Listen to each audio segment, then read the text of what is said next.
Hello, guys. This is Miss Yu, and I am going to talk about a little bit of Unit 5, Yum, that title would be. And I'm going to talk a little bit about the imperatives, teach you how to use imperatives, and also to talk a little bit, have a little revision on the countable nouns and uncountable nouns. And hopefully, by the end of this video, you'll be able to provide me with a blog entry that has a recipe in it. And I'll talk more about the assignment later, but just so you know that I'm going to start on Unit 5 now. Okay, to become a master chef or even a general chef, the first thing that you have to do is to learn how to read a recipe. And if you have no idea what are recipes, here are some examples that I can find online. Here it's one uh, that it's about a Mexican dish, goulash, and here is one about sweet potato and black bean wrap. Maybe you're not a fan of those food, but it's fine. I'm just taking them as examples. So it's very easy to find recipes online. Now during the school suspension, you might have a little bit more time than usual. Maybe then you can go online and look for some yummy dishes and cook for your family and then perhaps report back to your teachers or maybe even cook some for your teachers. I don't know. Maybe when school resumes and you can be a chef and cook for your peers, I guess. So now we can have a closer look at the recipe. There are three things that you have to include here in a recipe. Um, for the first thing would be what you're cooking, the dish name.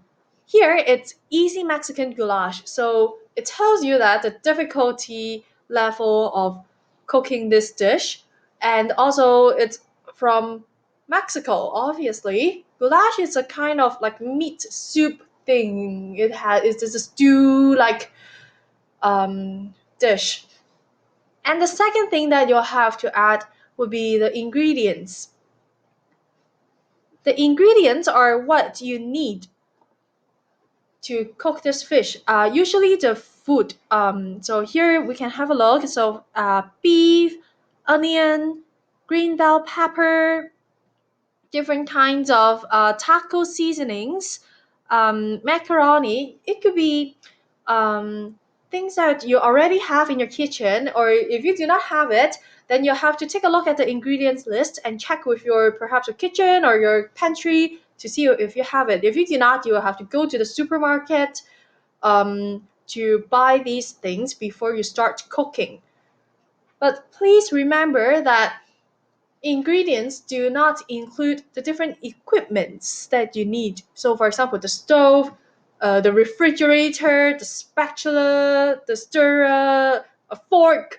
Those are not the things that to be included in the ingredients list. And the third thing that you will need would be the directions, how you make it.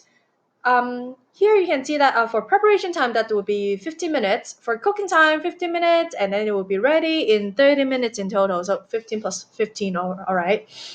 And you will have to put down all the steps one by one in order. So first thing to do, chop the onions. Second thing to do, maybe stir them in the pan. And we'll look closely at the directions in the next slide. Here, so there's one common thing with the what we call the directions. So because you're giving instructions to the readers, then we usually use imperatives. All of these four steps are in imperatives. So the thing that is so special about imperatives is that you do not find a single subject.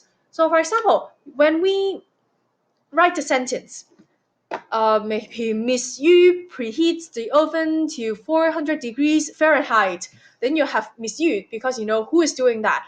But because this is a recipe, it's intended for you. So all the you or the cook is skipped here. You do not have to put it down. So you start every single clause with a verb.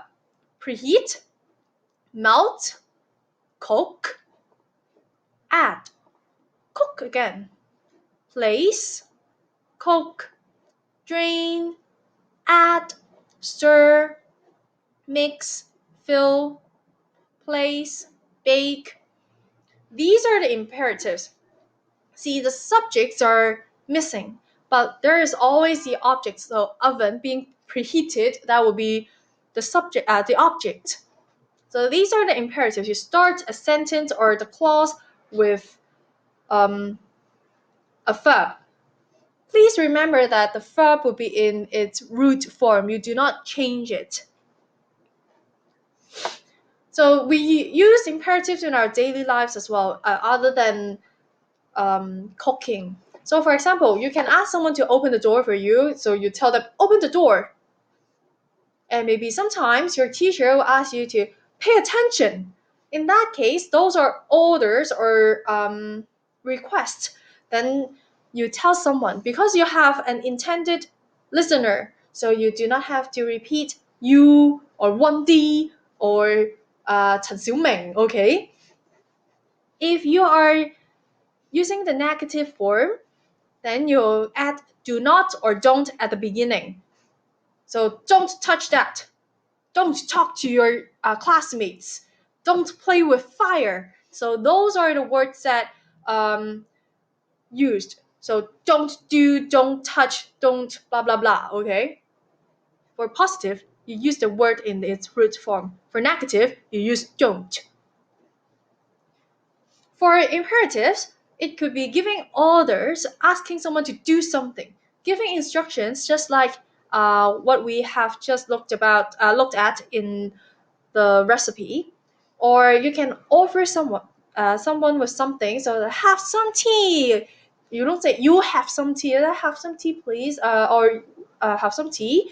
Have some cake. And you can make a request. So please be quiet or be nice to your classmates. Be nice to your brother. Okay, so let's have a look at some verbs that are related to cooking that you might use in your own recipe. Chop. So chop the vegetables into bite size. Cut. You cut a lot of things actually. Uh, cut. Cut the bread into different. Um, I don't know. Spread. Peel the banana, peel the tomato or potato. Mixing. You can have more examples of a recipe. So if you want to have a look, then you can turn to page 7 in your Spark 1B textbook. There's a recipe about how to make breakfast muffins. Muffin, actually, it's only one muffin. And this is a dish name. We have the steps, the directions, and also we have the ingredients here. If you look at the steps, the directions, you can see that we start each sentence with a verb. Fry the bacon, place it, split the muffin, toast, fry, put, and place. So those are the instructions, the word that guides you on how to make this muffin. And these are the ingredients, what you have to prepare, and then usually the ingredients, not usually, most of the time, all of these ingredients would appear in the directions. Okay, so now you know how to write imperatives, but then you also need to know how to put down the ingredients. For the ingredient sections, I guess your teacher would have covered this with you guys in the beginning of the term about countable nouns and uncountable nouns. Um, Water, obviously, you cannot count because you cannot say that, oh, one water, two water. The same goes with milk and salt and rice. But for egg, potato, lemon, strawberry, you can always count them. For example, one lemon, two lemons, one potato, two potatoes. Countable nouns are those that you can put an s or es at the end of the noun. So, for example, 1, 2, 3, 4, 5, 6, 7, 8. So there are 8 strawberries. So you can count them 8, and also you can put down the ies at the end, change the y into I. Berries. Okay, more examples of countable nouns: egg, lemon, potato, orange, and onion. You can easily pick up one or two with your hand. But then some uncountable nouns are things that you cannot count, like water or sweetness. Those are too vague of a term to be counted.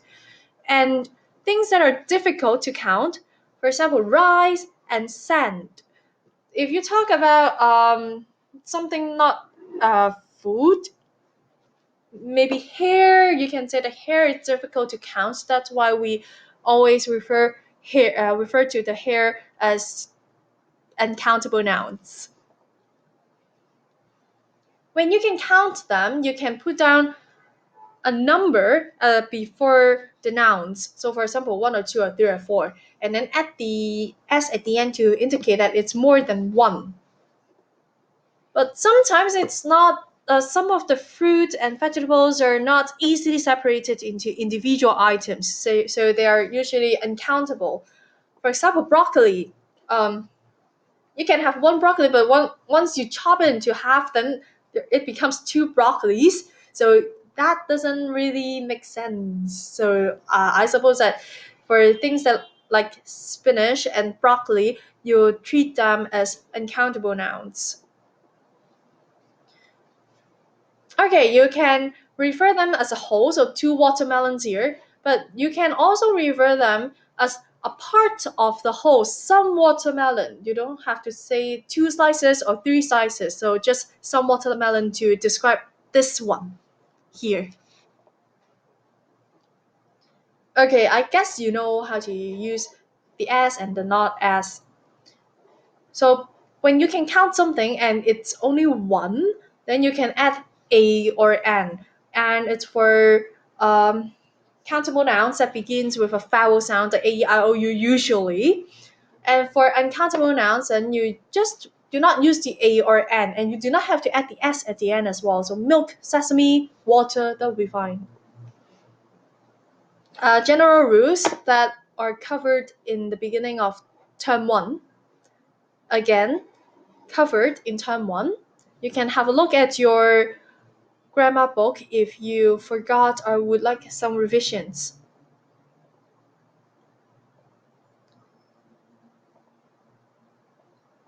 All right, next I would like to talk about how do you describe definite amounts.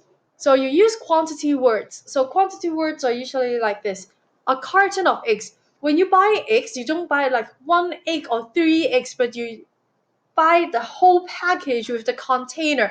A carton of eggs, usually that will be like 10 or 12 eggs.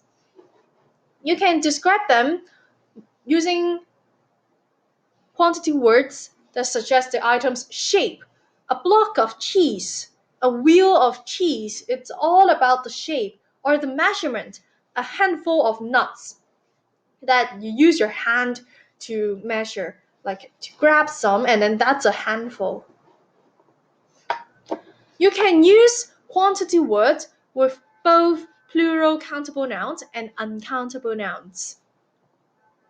For example, onions, countable, but then you can still use a bag of onions to count them. Here, soda, it's like water, it's liquid, so it's uncountable, but then if you put down a can of beef in front of soda, then you can count soda in the container, a can of. Same goes to a packet of cheese, a tin of tuna, a plate of sushi. You can use The shape as well: a bar of chocolate, a cube of ice, a loaf of bread, a scoop of ice cream, a slice of ham. These are usually sometimes you can apply like a bar of onto something else. So, for example, a bar of soap. Um, Here, a slice of it could be a slice of cheese. As long as you can slice them, you can apply them to the food or the nouns that you want. Measurement: a handful of, a kilogram of, a pinch of, a tablespoon of. So in your ingredients section of your recipe, you usually have to put down how much you need. Sometimes it's a pinch of salt and pepper with a tablespoon of oil. Then you'll have to decide on your own. So these are how we talk about the definite amounts. And next, I would like to go through what you have to do as the writing assignment right now. I'll upload this along with the video, and you should be doing the Unit 5 composition block entry about a recipe. So here, I would like you to talk about how important breakfast is. But then, not many people eat breakfast. To be honest, I don't eat breakfast when I'm in a rush, or I don't have the time or the mood to make breakfast or to even buy one from McDonald's or Fairwood, perhaps. So, I'd like you to write a blog entry and to share a recipe of your own. So, in the first paragraph, I would like you to talk about, oh, do students eat breakfast nowadays? To my observation, they don't. And maybe you can talk about why. Maybe they're in a rush, they don't have time, or they just do not like to eat breakfast. They like to skip it because it's a waste of time. They rather use their time to sleep in or go to school and play with friends or maybe copying homework, in the morning. And I'd like you to talk about what is the importance of breakfast. Like, why is eating breakfast so important? You know that you need vitamins and different kinds of nutrients in order to grow. And for students, they're in the time of growing up, so you need the different nutrients. And this could be one of the points that you can put down in your paragraph 1. For paragraph 2, you have to tell me what your dish is. Yeah, you can be creative. Maybe, I don't know, jelly beans, burrito wrap, maybe. So you have to tell me how is it creative or suitable for students. Oh, I like students to eat cotton candy as breakfast every morning. So you have to tell me why is it so suitable for students. Maybe they like the sweetness, but then you also have to consider what are the nutritious value of your dish. And for the paragraph 3, you have to put down the recipe, just as what we have mentioned before. Here, as a recipe, you have to put down the dish name, the ingredients, and also the directions. So this will be in your paragraph 3. Altogether, you have to write at least 120 words. And here are some useful vocabulary items that you might use in your essay, in your writing.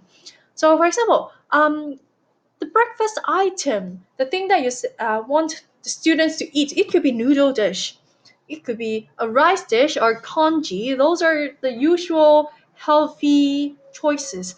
Or if you really want, you can put on a dessert, the sweet, um, for the sweet tooth, and yes, a salad or a sandwich for the convenience. Ingredients, it could be the bread, a croissant, muffin, pancakes, pastry, cereal, so on and so on. Whatever that you like. And for taste, it could be savory, it could be sweet, sour, bitter, spicy, hot. Those are the words that you can use to describe the taste of flavors. And here, scrummy, that basically means yummy, and other synonyms include tasty, delicious, mouthwatering, appetizing, delectable, flavorsome, and for nutritious, that means that it's full of nutrients and it's good for your body, it's good for your health. And to talk about amount, you can use a bag of, a packet of, a jug of, a bowl of, a slice of, a scoop of, blah, blah, blah, blah, blah. You can refer back to your textbook and also your grammar book to the quantity words. Remember, in paragraph 3, your direction section, you always have to use imperatives. But here in paragraph 1 and paragraph 2, please provide um, complete sentences with a subject, verb, and object. Okay? So that's it for today.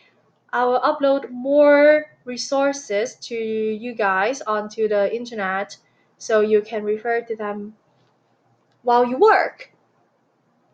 See you soon.